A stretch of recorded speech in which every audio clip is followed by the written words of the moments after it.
Steve was still working hard backstage at the Apollo Theater in Harlem, performing stand-up comedy and attempting to establish himself. Michael was already the world's greatest performer and a god.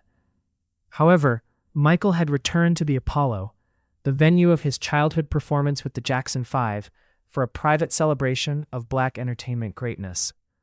Steve recalls every single detail of that evening. He recently stated, "I was nervous as hell." You have to realize that Michael Jackson was more than just well-known. He was legendary. You didn't simply approach him and shake his hand as if he were an ordinary person. However, Steve was taken aback by what transpired next.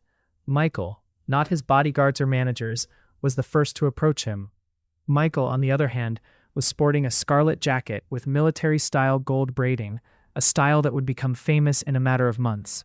Michael whispered softly, "You're Steve Harvey," in that recognizable high-pitched voice. Steve was astounded. "I've seen your work.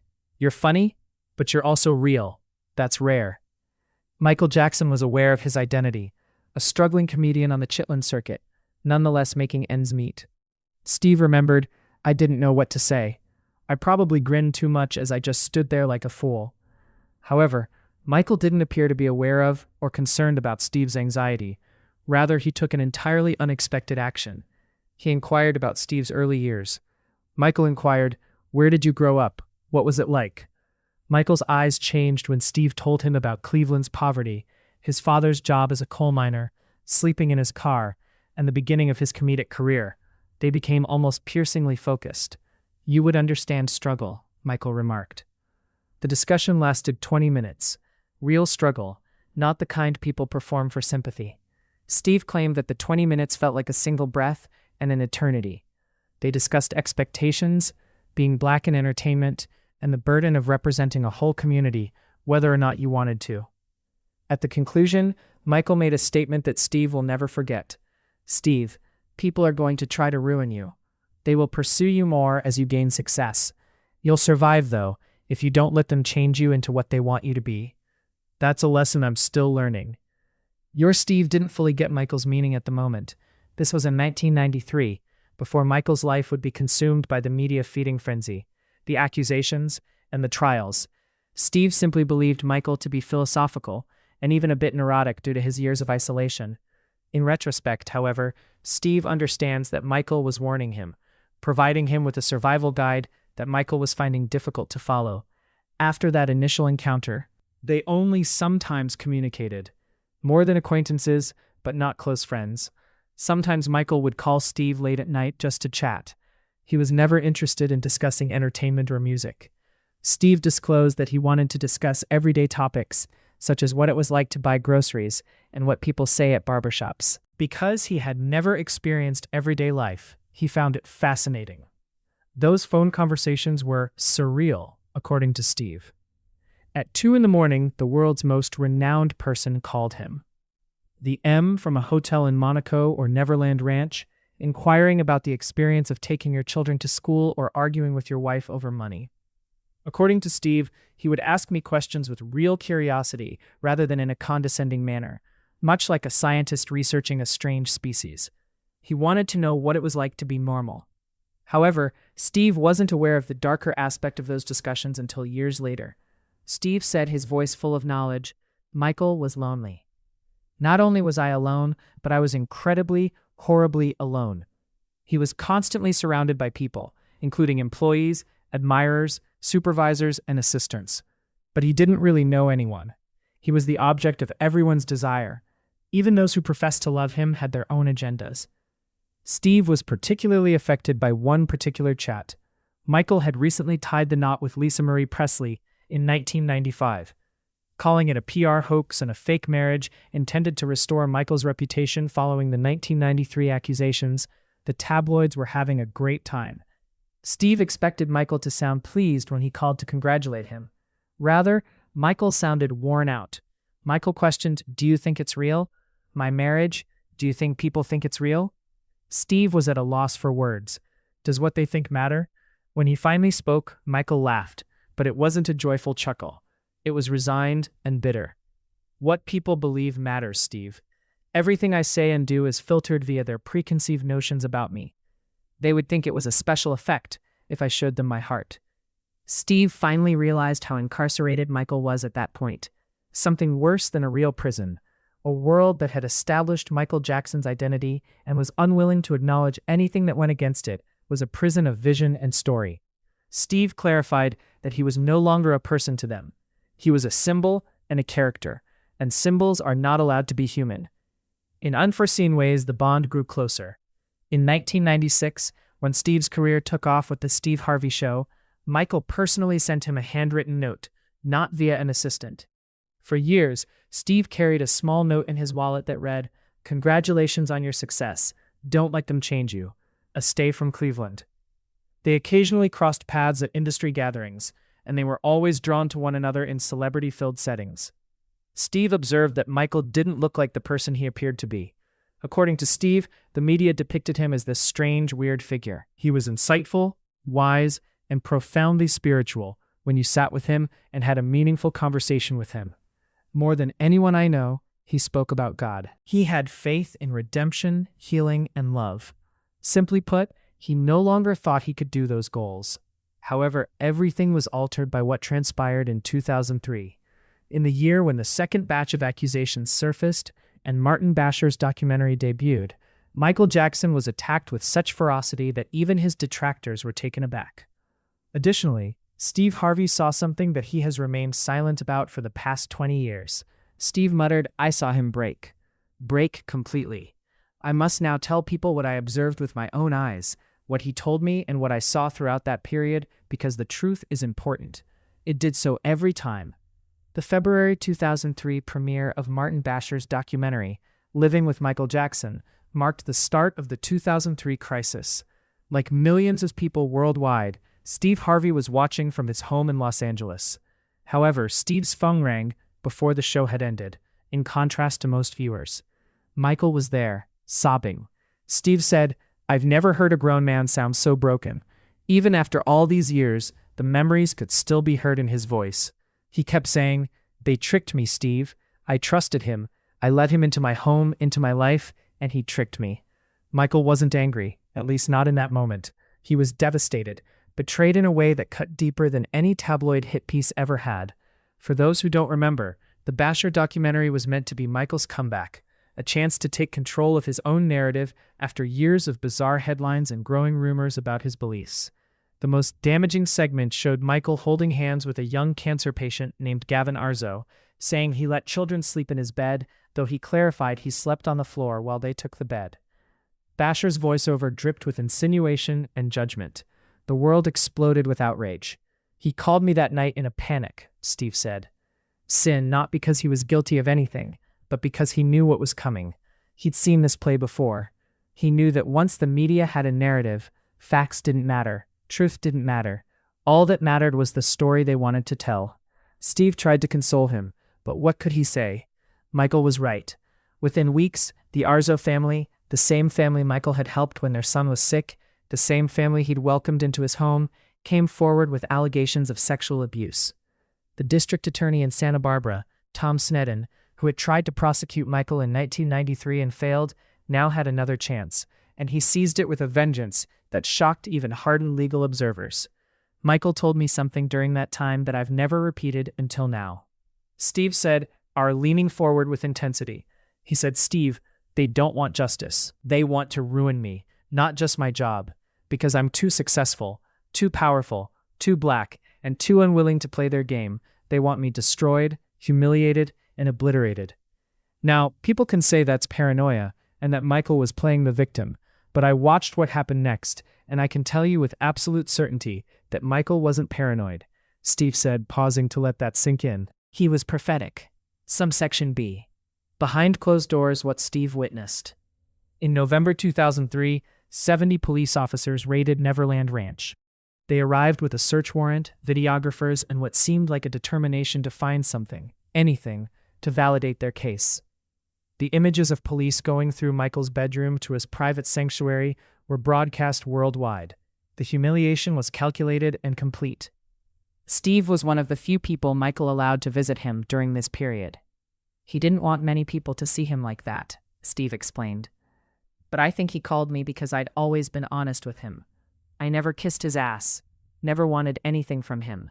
I was just a friend. What Steve witnessed when he arrived at Neverland a few days after the raid was something he describes as haunting. The ranch, usually immaculate and filled with life, felt like a ghost town. Most of the staff had been sent home. The rides in the amusement park sat silent and still, and Michael sat in his living room, surrounded by boxes of legal documents, looking smaller than Steve had ever seen him. He'd lost weight, Steve said. His face was gaunt. His eyes had this hollow look. But what struck me most was his hands. They were shaking. This man who could command a stage in front of 100,000 people, whose hands had created some of the most iconic dance moves in history, couldn't hold a cup of coffee steady. They talked for hours that day.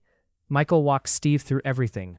The timeline of events, the Arvizo family's changing story, the prosecution's tactics. But what Michael kept coming back to again and again was a question that seemed to torment him. Why do they hate me so much? That's what people don't understand, Steve said emphatically. Michael wasn't asking that question rhetorically. He genuinely couldn't comprehend why there was such vitriol directed at him. He'd spent his entire life trying to spread love, trying to heal the world through his music, on trying to help children who were suffering. And in return, the world wanted to see him as a monster. Steve witnessed something else during that visit, something that revealed the true cost of what Michael was enduring.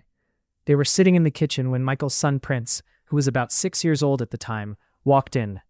The little boy looked at his father and asked innocently, "Daddy, why do the people on TV say bad things about you?" "Because sometimes people are afraid of things they don't understand," Steve continued, his voice still heavy with emotion, as I watched Michael's face break. He leaned down and gave his son a hug. "However, it's all right. The truth will be revealed." And when Prince left the room, Michael just put his head in his hands and sobbed. A man known for his quick wit and ability to find humor in any situation had no jokes that day. I sat there and I thought about my own kids. I thought about what it would be like to have to explain to them why the world thinks their father is a predator, he said. And I simply couldn't imagine bearing that burden. However, Steve also noticed something else that the general public didn't see. Michael's determination. After he sobbed and expressed all of his suffering, he turned to face me and declared, "I'm going to fight this, Steve. Not only for myself, but also for my kids. Because what will my children learn if I allow them to ruin me without resisting? That you ought to allow lies to be told about you. That when things become difficult, you should give up." Steve claims that he realized Michael Jackson's strength at that precise time. Steve clarified that the world perceived him as weak, strange, and incapable of dealing with reality. However, I witnessed a man who was facing jail time for crimes he did not commit, being crucified by the media, and being betrayed by people he had assisted, and he still refused to give up. That is not a sign of weakness. I've never seen anything so powerful. The trial period is covered in subsection C. The experiment ran for 5 months, starting in January 2005. The globe has not witnessed such a media circus since O.J. Simpson. To get into the courthouse each day, Michael had to navigate through throngs of reporters, demonstrators, supporters, and curious onlookers. His body was disassembled every day. On cable news, his entire past was examined and his behavior was scrutinized. Despite Michael's request that he not attend the trial, Steve remained in contact. He didn't want me to be connected to it. Steve clarified that given what he was going through, he was attempting to protect me, which was absurd. However, that was Michael. He was thinking about other people, even when he was at his lowest. Steve, however, watched the trial in its entirety. He was astounded by what he discovered after reading the transcripts, seeing the coverage, and speaking with Michael's legal team. In real time, the prosecution's case was collapsing. Witnesses were contradicting themselves, according to Steve. The credibility of the Arvizo family was being destroyed. There was only the testimony of a family that had clearly lied about other matters. There was no tangible proof or confirmation. However, the reality of the courtroom was not reflected in the media portrayal. Michael's strange actions made headlines. He had his PJ episode when, due to a back injury, he arrived late to court in his pajamas. He appeared insane in his courtroom sketches. The story was established. The trial was really a formality, and Michael Jackson was guilty. About halfway through the trial, Steve remembered, I gave him a call one evening. "Michael, you need to tell me the truth. Did you do any of what they're saying?" I asked him directly, and he remained silent. Extended quiet. "Steve, I have never hurt a child. Not in thought, not in word, not in deed," he uttered in a low voice. Steve believed him because of what he had seen over the years, not because he was naive or a fan. "That's the truth, and that's all I can tell you," Steve said. "I'd seen Michael with kids. I had observed his interactions with them. It had nothing to do with sex. It wasn't improper. It was almost infantile in and of itself, as if he was attempting to relive the purity he had never had. Was it out of the ordinary? Indeed. Was it illegal? Not at all." Steve was there at the courthouse on June 13th, 2005, the day the verdict was announced. At last, Michael had requested that he be present. Not in the courtroom, but close by. Steve remarked, "I believe he needed to know someone who believed in him was close." Steve anticipated relief and joy when the jury returned not guilty verdicts on all 14 counts. Rather, the man appeared heartbroken when he later saw Michael. "We won," Michael muttered. "But I lost everything anyway." Subsection D. Michael's confession to Steve. 3 months following the trial, Michael departed the United States. He was no longer able to remain in Neverland, the location where the raid had occurred. It was no longer his sanctuary, but rather a symbol of his crucifixion. Seeking serenity, obscurity, and a remnant of the life he had lost, he traveled to Bahrain and then Ireland.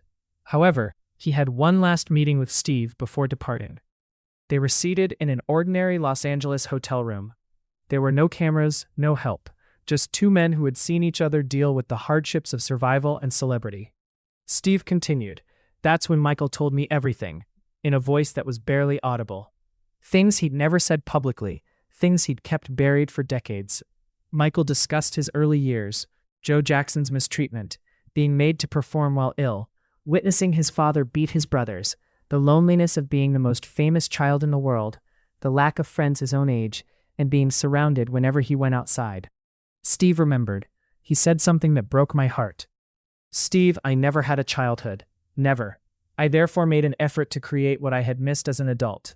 They exploited Neverland, which I created to be the haven I wished I had as a child, to ruin me." In 1993 and 2003, Michael also discussed the accusations. He clarified that he had resolved the civil lawsuit against his lawyer's advice in 1993, since he couldn't bear a trial while getting ready for his perilous tour. Steve informed me that settling was the worst decision he had ever made in his life, since it made him appear guilty to everyone. However, he was taking painkillers from the Pepsi burn injury and was worn out, and all he wanted was for it to stop. He was unaware that it would never stop. Michael's next revelation was what Steve refers to as the real truth that no one discusses. "Steve, they targeted me because I bought the Beatles catalog. They targeted me because I owned my masters. They targeted me because I was a black man with more wealth and power than they were comfortable with," Michael added, glancing at me. I wasn't prepared either. I was still absorbing what I had seen, and I was still furious. However, this year was different. Steve Harvey, who was 69 years old, began thinking about death, legacy, and the differences between the stories that are told about us and the stories we leave behind. My father was buried by me. I've seen pals go, and I began to think about Michael and how people who have never met him, sat with him, looked him in the eye, or heard his suffering are still telling his narrative. Steve's granddaughter, an unexpected source, provided the last push. One day she was perplexed and angry when she got home from school because her class had studied Michael Jackson, and the narrative that had been offered was all bad. "Papa Steve, was Michael Jackson a bad man?" she asked me, and Steve remembered, his voice shaking with passion. And I came to see that a whole generation is being raised to believe falsehoods, lies, not differing viewpoints, not interpretations. Ward and I were unable to remain silent any longer. By speaking up, Steve also acknowledged the danger he was taking. "I am aware of what will occur. People will say things like, 'I'm naive or complicit,' or 'I'm defending a predator.' Some people won't want to hear anything that goes against their preconceived notions. But I'd rather be called naive for believing an innocent man than be complicit in the destruction of his legacy by staying silent," he said, pausing as his expression hardened with resolve. The real legacy, what Steve Harvey wants people to understand about Michael Jackson, goes beyond the accusations, beyond the tabloid headlines, beyond even the music. Michael was a mirror, Steve said thoughtfully. He reflected back to society everything it claimed to value: love, innocence, generosity, artistry, and society destroyed him for it.